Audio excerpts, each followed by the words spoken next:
Vous savez, c'est vrai. Il y a des crimes plus horribles à entendre que d'autres. J'ai assisté à des procès où il était question de corps emmurés, démembrés ou dissous à l'acide. Je sais comment l'être humain est capable du pire pour échapper à ses propres démons et à la justice. Je sais les folies, les chagrins et tout ce qu'il y a entre les deux. Mais aucune affaire ne suscite autant de réactions que celle qui raconte la mort d'un enfant. Moi-même, avant de suivre un procès pour infanticide, j'imaginais qu'il s'agissait certainement des procès les plus compliqués, les plus durs émotionnellement à tenir. Comment peut-on écouter quelqu'un qui a tué un enfant ? Il faut que je vous parle de Manon. Procès, crimes et faits divers. Fenêtre sur cour, les chroniques judiciaires d'Élise Costa.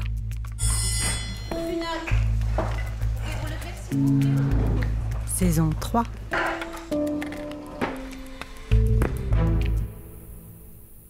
Quand c'est arrivé, Manon avait 18 ans. Un expert psychiatre dit d'elle, quand il la rencontre pour la première fois, qu'elle est une très très jeune femme. Si on a besoin de mettre 2 fois l'adverbe « très » avant les mots « jeune femme », est-ce que ça ne veut pas dire qu'en réalité, on parle d'une enfant ? Manon a 18 ans et elle a déjà vécu trop de choses. Son père, Sébastien, a quitté le foyer quand elle avait 3 ans et sa sœur 1 an. Sa mère a épousé un autre homme, témoin de Jéhovah. Parfois, cet homme les mettait toutes les 3, Manon, sa sœur et sa mère, dehors, en pleine nuit, en pyjama.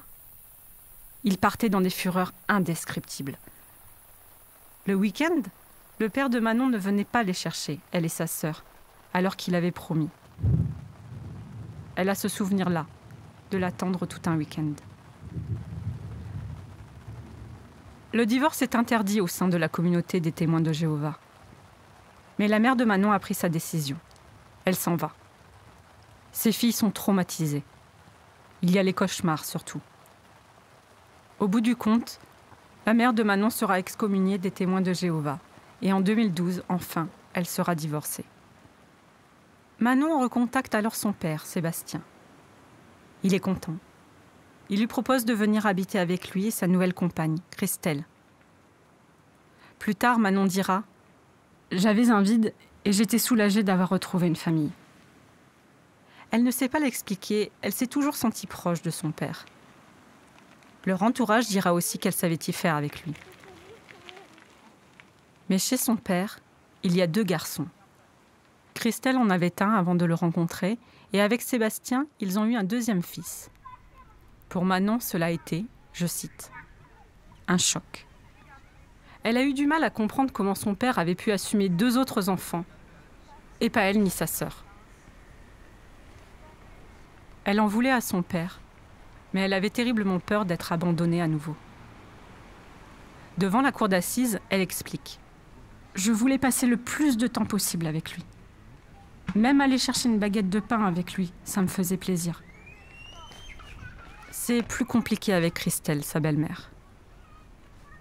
Même si toutes les 2, elles ont eu des discussions sur la contraception, Manon la voyait plus comme une menace que comme une confidente. À 17 ans, elle a arrêté la pilule, sans qu'on ne sache bien pourquoi. Au bout de 3 mois, Manon n'avait toujours pas ses règles. Elle a pensé à une grossesse. Cette idée lui a traversé l'esprit avant de finir quelque part dans les limbes de l'irrationnel.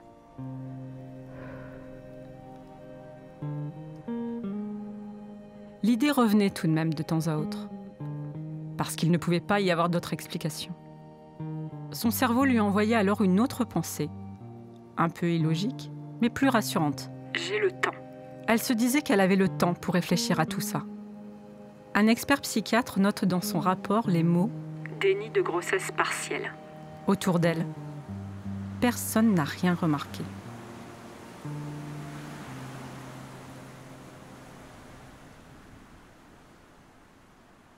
Un matin d'automne, elle a commencé à avoir mal au dos.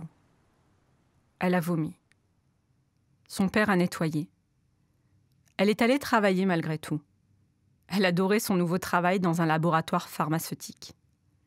Au fil de la journée, la douleur est devenue plus intense, au point que son patron a demandé à ce qu'elle rentre chez elle.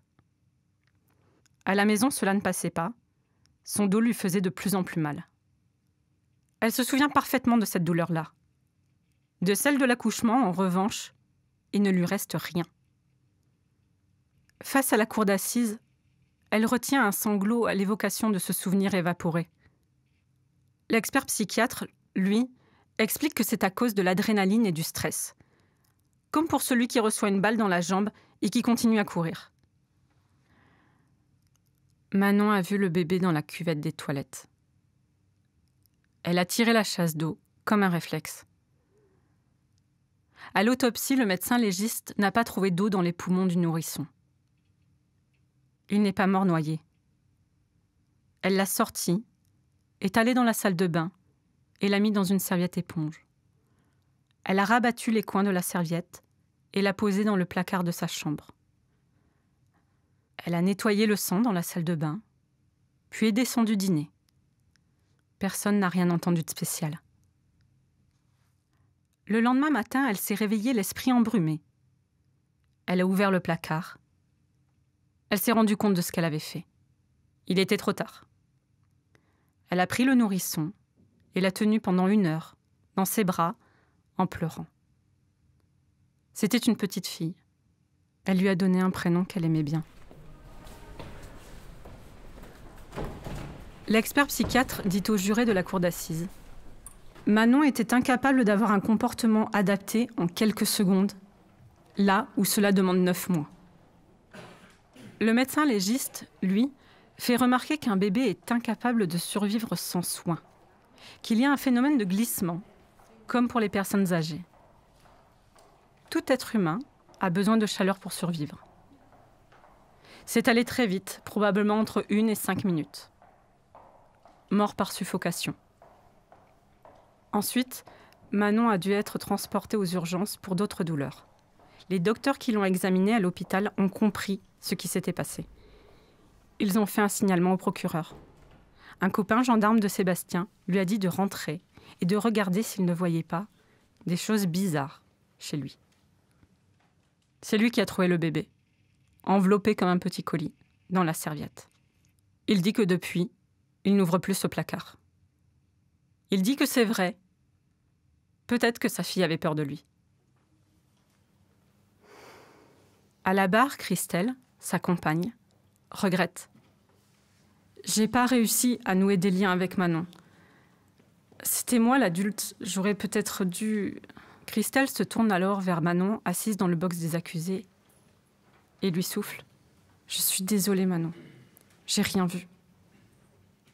Je suis dans le milieu médical et... j'ai rien vu. » À la fin de l'audience, Manon se lève. Elle a aujourd'hui 21 ans.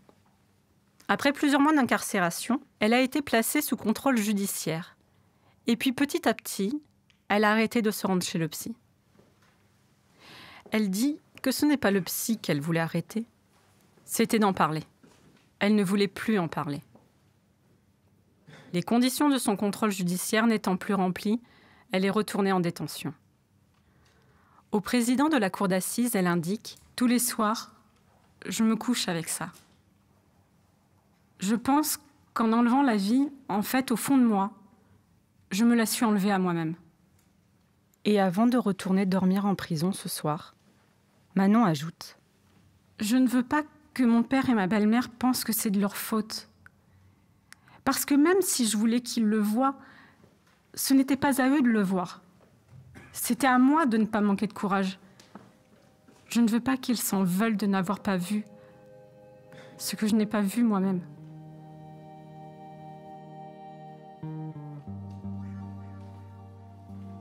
À la fin, ce n'est plus une histoire d'infanticide et ce n'est plus une histoire de mort.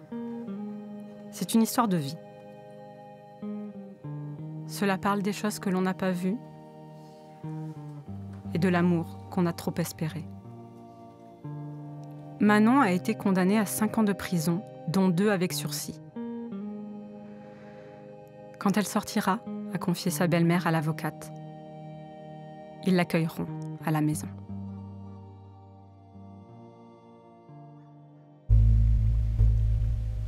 Fenêtre sur cours est un podcast produit par Arte Radio. Vous pouvez l'écouter sur le site arteradio.com ou votre application de podcast favorite. N'hésitez pas à nous soutenir en laissant des étoiles ou des commentaires. Rendez-vous dans 15 jours pour le prochain épisode.